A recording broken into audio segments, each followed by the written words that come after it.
बिस्मिल्लाहिर्रहमानिर्रहीम। अस्सलाम वालेकुम मुहतरम नाज़रीन। किसी बादशाह के उमरा में से एक नौजवान तुर्क था।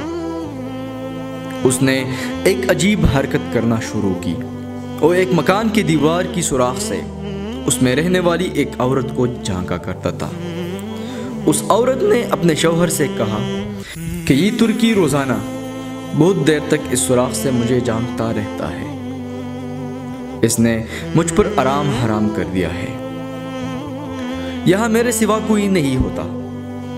हर देखने वाला यही समझेगा कि मैं इससे बातें किया करती हूँ। मेरी समझ में नहीं आता कि मैं क्या करूँ। उसके शौहर ने कहा कि तुम उस नौजवान के नाम एक पर्चा लिख जिसका ये मजमून हो कि रोज़ाना खड़ा होना बेकार है। जब इशा के बाद अच्छी तरह अंधेरा हो चुके और लोग गाफिल हो जाए तो तुम घर में आ जाना, मैं दरवाजे के पीछे होंगी और इस तरह से हम प्यार और मोहब्बत की बातें भी कर लेंगे। उस औरत ने ऐसा ही किया और एक ख़त लिखकर उस नौजवान को दे दिया। नौजवान वो ख़त लेकर बहुत ज़्यादा खुश हुआ।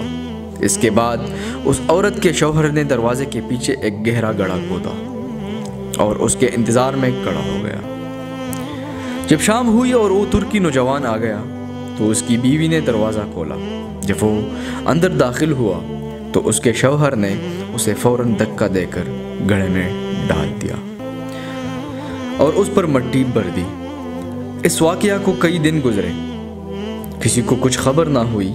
एक दिन बादशाह ने दरियाफ्त किया कि फ़लाँ शख्स कहाँ है, तो बादशाह को बताया गया कि उसका कुछ हाल मालूम नहीं। इस पर बादशाह गौर करता रहा, यहाँ तक कि उसने एक तरकीब सूझी। उसने एक मुलाजिम को उस मुअज्जिन को बुलाने के लिए भेजा जो उसके मकान के करीब वाली मस्जिद का था।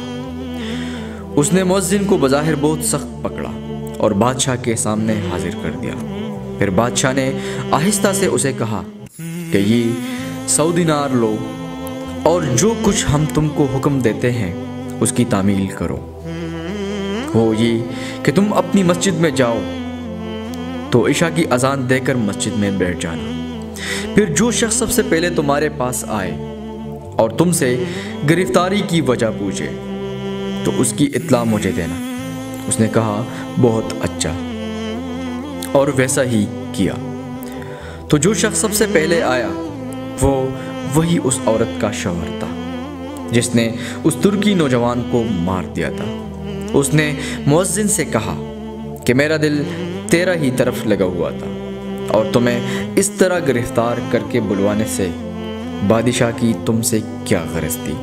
मुअज्जिन ने कहा कि अल्हम्दुलिल्लाह खैरियत है, कोई ख़ास बात नहीं थी। जब सुबह हुई तो मुअज्जिन ने सारा हाल बादशाह को सुना दिया। बादशाह ने उसी वक्त हुक्म दिया कि फ़लाँ शेख को पकड़कर हाजिर किया जाए। जब उस औरत के शौहर को पकड़कर बादशाह के सामने लाया गया तो बादशाह ने उससे पूछा कि उस तुर्की नौजवान का क्या मामला है। उसने कहा, बादशाह सलामत, मैं आपसे बिल्कुल सच्ची बात अर्ज़ करता हूँ। मेरी बीवी बहुत पर्दादार और पाक दामन है। ये शख्स उसको एक सुराख में झांका करता था। मेरी बीवी बदनामी के खौफ से उस शख्स के खड़े रहने से परेशान थी, तो मैंने उसके साथ ऐसा मामला किया और फिर तमाम वाक़या बादशाह को सुना दिया। बादशाह ने उसकी बात सुनकर बहुत ज़्यादा मुतासिर हुआ और कहने लगा, जाओ सुपर्दे खुदा, ना किसी से कुछ सुना और ना हमने कहा। दोस्तों, आपके कीमती वक्त का बहुत बहुत शुक्रिया। मज़ीद सबक आमोज़ वाक़यात के लिए हमारा चैनल सब्सक्राइब कर लीजिए। जज़ाकल्लाह। इंशाअल्लाह मिलते हैं किसी नई वीडियो के साथ। अल्लाह ने निगहबान।